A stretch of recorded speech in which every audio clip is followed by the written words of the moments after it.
what should be the ones we look for specifically? Well, I was teaching down at the University of Texas. It was a group of 40 people, and my class was Weeds in Your Garden Bite Back.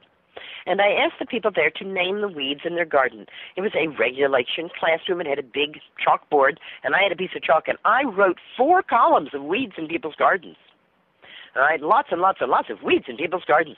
And then I turned to the class and I said, all right, eraser in hand, let's erase from the board any plant up here that has no use either as an edible plant or a medicinal plant. And one of the voices in the room said, erase ragweed.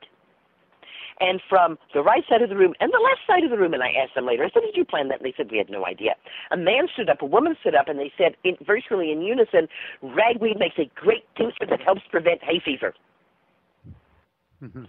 So every weed that grows in your garden is usable in some way.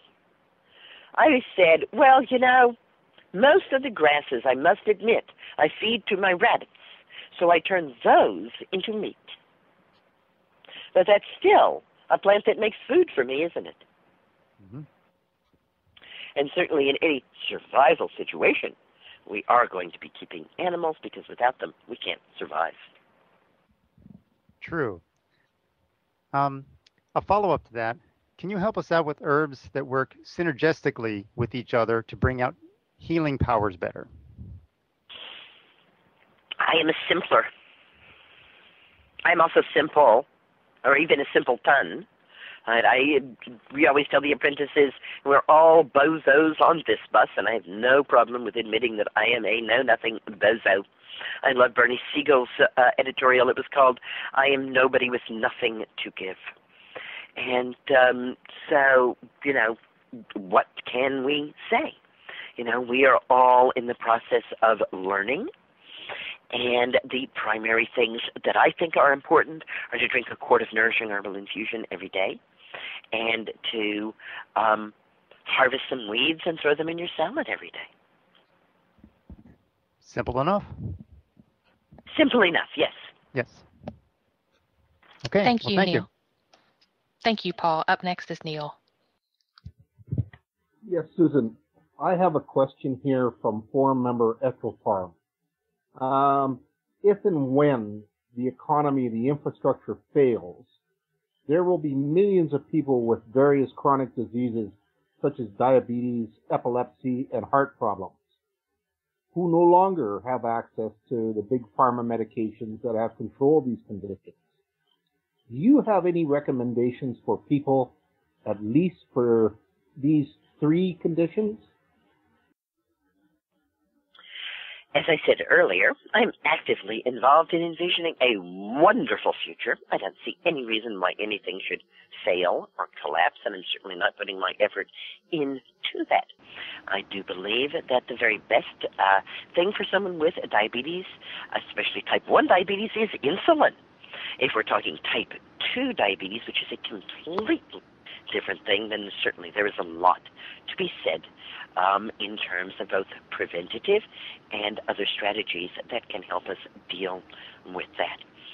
I coined the word complementary medicine many decades ago because I didn't like the warfare between alternative and standard medicine, and I thought that was kind of silly anyhow, that we should just all get together because, after all, wasn't our goal the same? That was healthy people, a healthy planet.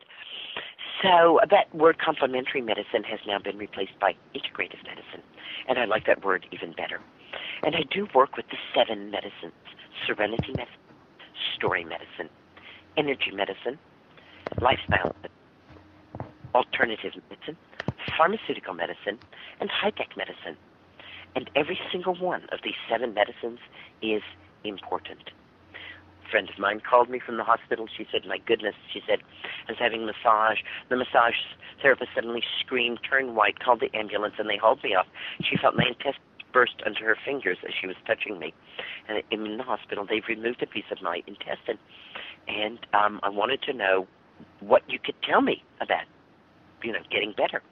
And I said to her, you've been complaining to me of intestinal pain and problems for 10 years. and you have done nothing during that 10 years of any kind to take care of yourself. As a matter of fact, you have repeatedly told me that you are not going to give up any of your bad habits. I said, so thank goodness for modern medicine, which is there to take a scalpel, cut us open, cut out the piece of the intestine that is burst because you haven't tended to yourself. So the truth of the matter is, if everything collapses, then those people are going to die. Fair enough. Thank you very much. Thank you, Neil. Susan, it seems like a trip to the dentist is something most people loathe to do. What are your thoughts as to the herbal remedies for keeping our gums and teeth healthy? And what do you see as the most important thing we can do for long-term oral health if one doesn't have access to dental care routinely? Get access to dental care. Dental care is the single greatest thing that has increased longevity and healthiness in industrialized countries. Whatever you have to do to get dental care, scrub the dentist's floor.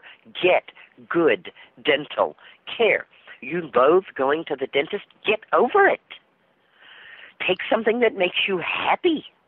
Get laughing gas. Do whatever you have to do, but get yourself to the dentist on a regular basis. Do you know that 100 years ago, the vast majority of Americans did not have a tooth left in their mouth after the age of 60? I did not know that. Do you know that one of the leading causes of death from heart disease is gum disease and cavities? Yes. Get yourself to a dentist. Get over it. Figure out a way to love your dentist. Make your dentist your best friend. And meanwhile, we talked about the problems with essential oils. Well, what do most people do when they get up in the morning? They brush their teeth, and what's in their toothpaste? Essential oil. Whether it's from the health food store or the drugstore, you got essential oil in your toothpaste. Cut it out. Don't do it. Use some yarrow tincture. Use some echinacea tincture. Use some baking soda. Use a tiny bit of salt. Use plain water. Stop using toothpaste because the essential oil damages your health. You're usually followed by people rinsing their mouths with some kind of mouthwash that contains essential oils. Whether it's from the health food store or the drugstore, you got essential oils in your mouthwash. Don't do it. You feel you need a mouthwash, dilute some echinacea in some water and rinse your mouth with it. Dilute some yarrow tincture in some water and rinse your mouth with it. Put a little bloodroot tincture in a little water and rinse your mouth with it. All of these things are proven antibacterials. They also strengthen and heal the gums, and they are free of essential oils. Let me say it again. Love your dentist. Enjoy your dentist. Get good dental care. Thank you. I actually love my dentist, so appreciate hearing that. And then my next question are the cleanses that we hear from a lot of herbal practitioners in different areas and health food stores that recommend that we get cleanses. What are your thoughts on those? Your body is not a toilet, and it does not need to be flushed. The scientific tradition of healing measures and fixes. It is run by fear. Come and get a mammogram. Aren't you afraid you might have breast cancer? The heroic tradition, often called alternative medicine, balances and cleanses. It is run on guilt, blame, and shame. If you're sick, it's your own fault. You should have thought better, eaten better, done better. Why are you sick? Because you're a filthy, toxic mess, and we must cleanse you. The fact of the matter is that cleansing anything that's alive destroys it. Suppose I went out into the forest surrounding my home and started picking up every stick and every leaf and swept the forest floor bare. What would grow there? Nothing. It's pretty obvious to anyone that I would have killed my forest by cleansing it. I used to teach at the Rocky Mountain School for Botanical Studies, still would, but it's closed. And the woman who ran it was very much into a liver flush. And she had her students, most of whom were in their 20s and 30s, do liver flushes. And one of the people that I knew very well who worked there said that his estimate was that 1/3 of the students had emergency gallbladder surgery because of the liver cleanse. Let me put it to you this way. There is no place in the body where toxins are stored or could be stored as a general rule. Now, there are certainly specific things like lead, which is a heavy metal, which can interfere with us. Cadmium, mercury, radiation is held in the body. Heavy radiation is a lifetime event. Once we have that radiation, we can never get rid of it. Right? So there certainly are those things, but again, those things in general are there. We're not going to get rid of them by cleansing. Here's a study that I thought said a lot. The chemicals that we're most concerned with are oil-based chemicals, and they are those xenoestrogens we were talking about. They can really impact our health. And they're also called persistent organic pollutants, or POPs. And they took a group of ordinary American men, and they measured POPs in their blood. And then, in a controlled setting, they let them have American food to eat.